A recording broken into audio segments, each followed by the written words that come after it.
திருப்புங்கூர் அப்படிங்கிற திருத்தலத்துக்கு போறார். அந்த திருப்பங்கூர் போனவங்களுக்கு தெரியும் நந்தி கொஞ்சம் உயரம். வெளியில இருந்து பார்த்தா சிவதரிசனம் கிடைக்கல. நான் உன்னை பார்க்கலான்னு வந்தேன், உன்னை வழிபடணும்னு வந்தேன், கண்ணார இவர்களுக்கெல்லாம் உன்னை காட்ட வேண்டும் என்று அழைத்து கொண்டு வந்தேன்.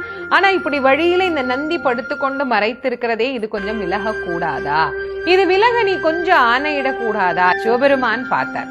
அப்பா நந்தி, என் பரமபக்தன் என்ன பார்க்கணும்னு ஆசைப்படுறான், சற்றே விலகிரும் பிள்ளாய் அப்படின்னு நடுங்கி போய் நந்தி ஒதுங்கி போயிட்டார். வெளியிலிருந்து பரமானந்தத்தோடு பெருமானை பார்த்தார்.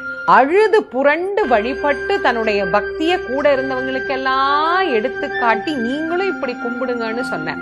ஒரு நாள் என்ன பண்றார், முடிவே எடுத்துட்டார். இன்னைக்கு போயே ஆவணும்னு போய் முதலாளி ஏசினாலும் பேசினாலும் என்ன பண்ணாலும் இன்னைக்கு எப்படியாவது கிளம்பிடணும்னு தீர்மானம் பண்ணி போய் நிக்கிறார். முதலாளி பார்த்தார், நீயும் பல வருஷமா கேக்குற, அதனால நான்